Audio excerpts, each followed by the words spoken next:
इसके बाद यहाँ पे देखेंगे वित्त आयोग का गठन क्या है और इसके कार्य क्या है इसे देखेंगे। 73वें संविधान संशोधन अधिनियम से लागू हुई नई पंचायती राज व्यवस्था की विशेषताओं का वर्णन करना है। जो 73वां संविधान संशोधन अधिनियम हुआ उसमें जो नई पंचायती राज व्यवस्थाएं बनी, 73वें संविधान संशोधन अधिनियम से बनी थी पंचायती राज व्यवस्था 1992 में। तो इसकी जो विशेषताएं हैं उन सबको लिखना है कि पंचायती राज की क्या क्या विशेषताएं हैं, कैरेक्टरिस्टिक्स हैं, उनको लिखना है, डिस्क्राइब करना है।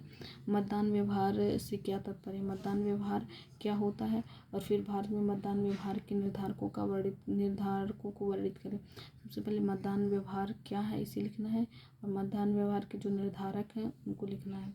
फिर उसके मार्शल लॉ का क्या तात्पर्य है, इससे संबंधित कौन से संवैधानिक उपबंध है, तो मार्शल लॉ क्या है, इसके संवैधानिक उपबंध लिखना है। वे कौन सी दशाएं हैं जब संसद राज्य सूची के विषय पर विधान बनाती है, तो वो दशाएं लिखना है जब संसद किस पर सूची बनाती है, राज्य सूची पर विषय बनाती है, क्योंकि संसद के पास खुद की शक्ति राज्य संख्यक सूची पर बनाती है केंद्र, लेकिन जो कौन सी दशाएं हैं जब संसद राज्य सूची के विषय पर विधान बना सकती है, वो सिचुएशन लिखना है। राज्य सूची को लिखना है, कौन कौन सी राज्य सूचियों के अंतर्गत आता है, राज्य सूची है क्या, किस आर्टिकल में, किस अनुच्छेद सूची में है, किस पार्ट में है। फिर इसको लिखने के बाद जो है इसकी वो दशाएं लिखनी है जिस पर संसद विधान बना सकती है। संसद की संप्रभुता क्या है, संसद की संप्रभुता क्या होती है, इसको लिखना है। फिर उसके बाद क्या भारतीय संसद एक सार्वभौम निकाय है, इसे लिखना है। संसद के दोनों सदनों की संयुक्त बैठक के संबंध में कौन से संवैधानिक उपबंध है, तो संसद के दोनों संयुक्त सदनों का संवैधानिक उपबंध बताना है कि किसकी आहत शायद 108 है, आर्टिकल 108 के तहत जो है संवैधानिक संयुक्त बैठक बुलाया जाता है, संयुक्त अधिवेशन। फिर भारत के उपराष्ट्रपति का अध्यादेश की शक्तियाँ आर्टिकल 123 में है, इसकी शक्तियों का अध्यादेश की कौन कौन सी शक्तियाँ हैं इसको वर्णन करना है। फिर भाषाई अल्पसंख्यक कौन है, इनको बताना है। फिर इनके कौन से संवैधानिक संरक्षण उपबंध है भाषाई अल्पसंख्यक के लिए, इसे देखना है। राष्ट्रीय बाल अधिकार संरक्षण आयोग क्या है, और फिर इसके बाद इसका गठन बताना है और इसके कार्य बताना है। अति लघु उत्तरी वाले प्रश्न, निम्न प्रश्नों के उत्तर दीजिए। प्रश्न का उत्तर 20 शब्द में दें और प्रत्येक प्रश्न के 2 अंक हैं। तो गुजराल सिद्धांत क्या है, इसे लिखना है। गुजराल सिद्धांत क्या है इसके बारे में लिखना है 20 शब्द में। फिर न्यायिक समीक्षा और न्यायिक सक्रियता के बीच क्या अंतर, न्यायिक समीक्षा क्या है ये लिख देना, न्यायिक सक्रियता क्या है ये लिखना। भारतीय संविधान के अनुच्छेद 355 का क्या महत्व है ये लिखना है। लोक अदालत का उद्देश्य क्या है ये लिखना है। विलंबनकारी प्रस्ताव डिलेटरी मोशन क्या है इसको लिखना है।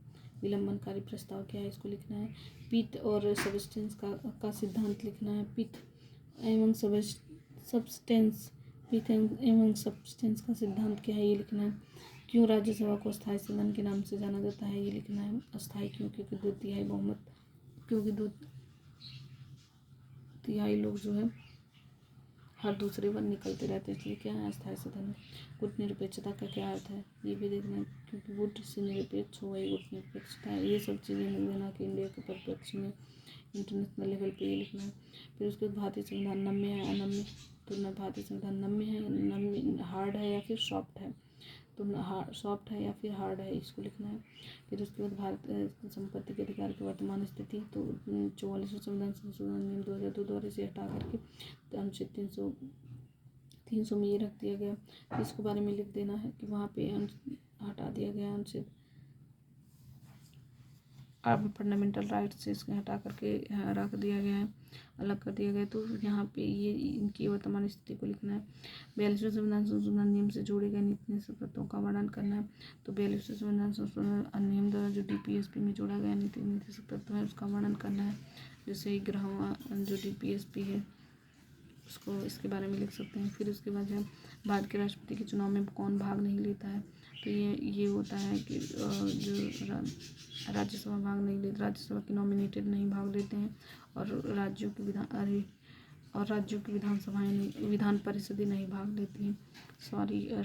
जो राज्यसभा है सेंट्रल लेवल का उसकी जो नॉमिनेटेड है वे नहीं भाग लेते हैं, और जो यूनियन टेरिटरी और जो राज्य की विधान परिषदें हैं उनके जो इलेक्टेड है जो नॉमिनेटेड है वो भाग नहीं लेते हैं। भारत के राष्ट्रपति के चुनाव में केवल जो निर्वाचित है वही लोग भाग लेते हैं। जैसे लोकसभा के निर्वाचित सदस्य और फिर राज्यों की विधानसभा के निर्वाचित सदस्य, दिल्ली पुदुचेरी विधानसभा के निर्वाचित सदस्य इसके भाग लेते हैं। फिर भारत का उपराष्ट्रपति कैसे चुना जाता है, तो भारत का उपराष्ट्रपति कैसे चुना जाता है इसे लिख देंगे।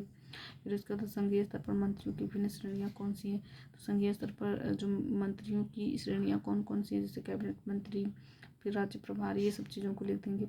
फिर कैबिनेट निरंकुशता क्या होता है इसे लिख देंगे। फिर उसका 42वें 44 संशोधन नियम से केंद्रीय मंत्रिपरिषद के साथ राष्ट्रपति के संबंध में कौन से परिवर्तन किए गए ये लिखना है।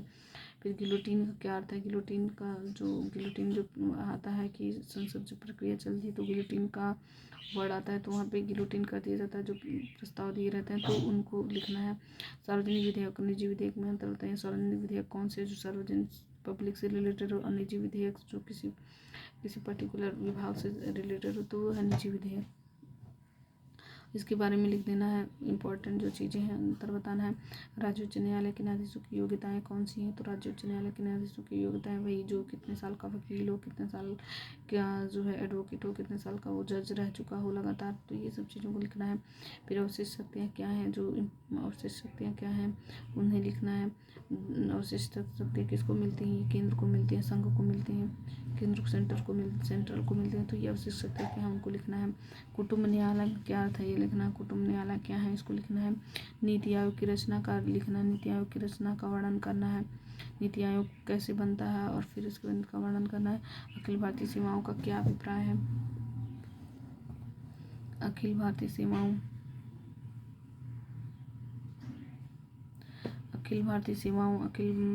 सीमाओं का क्या अभिप्राय है इसे लिखना है। अखिल भारतीय सीमाएं जो IAS है उसका क्या अभिप्राय है इसका लिखना है। पंचशील का सिद्धांत लिखना क्या है।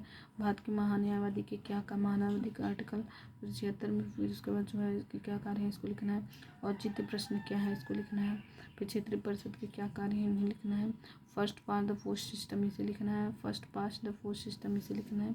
धन विधेयक का क्या अर्थ है इसे लिखना है। फिर छद्म विधायन ये लिखना है कि सिद्धांत का क्या तात्पर्य ये लिखना है। छद्म विधान के सिद्धांत का क्या तात्पर्य ये लिखना है। तो ये थे इम्पोर्टेंट क्वेश्चन जो उत्तर प्रदेश PCS में और UPSC और उत्तर प्रदेश PCS या फिर अन्य स्टेट PCS में इम्पोर्टेंट क्वेश्चन बनते हैं।